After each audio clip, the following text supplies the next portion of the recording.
Coucou les copines, je suis contente de vous retrouver pour ce nouveau tuto maquillage spécial Smoky pour fête. Donc si vous avez envie de voir comment j'ai fait, restez connectés. Pour commencer, j'hydrate bien sûr la peau. Ensuite, j'applique le blanc de Chanel qui est une base embellisseur avec un pinceau duo fibre parce que ça amène de la légèreté sur notre application et je la place au niveau de la zone médiane, là où on veut amener de la lumière. Pas de secret, mon fond de teint préféré, le teint miracle de Lancôme en couleur 35 pour Léa, que j'applique avec ma Beauty Blender, la Blendtec de chez Real Techniques, c'est ma préférée. Là, je place l'anti-cerne également. Pas que sur les cernes, sur la zone T, c'est le Age Rewind de Je mets Maybelline que j'estompe toujours avec ma Blendtec et le Prep and Prime de chez MAC en couleur Radiant Rose, toujours sur la zone T, toujours là où on veut amener de la lumière sur les creux du visage avec toujours ma Beauty Blender, ma Blendtec. J'estompe tout ça, je pars faire tout ça, je fixe tout ça avec une poudre irisée puisque c'est un soir de fête. Puis avec un peu de poudre translucide RCMA, je fixe d'abord ça, puis j'enlève l'excédent. Et ensuite je reviens avec un bon paquet pour fixer et faire du baking et aussi prévenir des chutes que je vais avoir de mes futurs fards à paupières. Avec la base NARS Waterproof, je prépare ma paupière.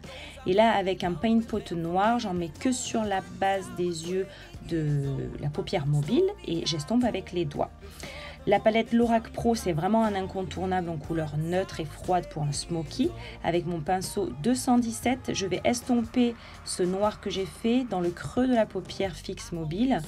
Et ensuite, je reviens avec un pinceau plat synthétique pour vraiment intensifier ce noir sur la paupière mobile. Attention de toujours tapoter pour enlever l'excédent. Je reviens avec mon 217 et je retravaille toujours, j'estompe. C'est vraiment tout le secret d'un beau maquillage. Avec un pinceau plat, j'illumine un petit peu l'arcade sourcilière de Léa et un pinceau pointu avec la couleur qui est tout en bas à gauche de la palette, j'ai oublié de le montrer. Je viens illuminer le coin intérieur. Là, avec un pinceau plat carré, je vais retracer, redéfinir sa paupière inférieure. Donc, je vais faire un trait à la base de ses cils que je vais venir ensuite estomper avec la couleur Fewer et ce petit pinceau pointu. Toujours tapoter l'excédent comme vous le voyez.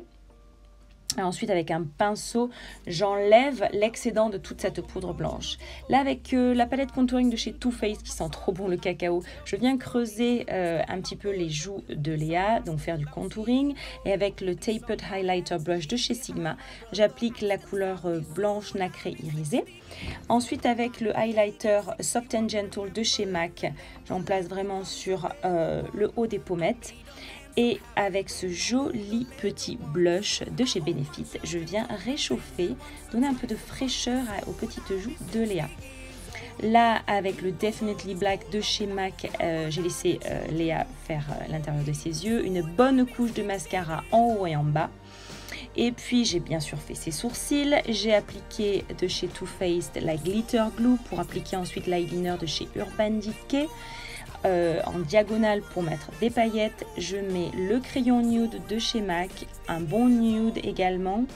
En rouge à lèvres, j'applique avec un pinceau un Juicy Tube très laqué melon de chez Lancôme pour donner un effet très laqué.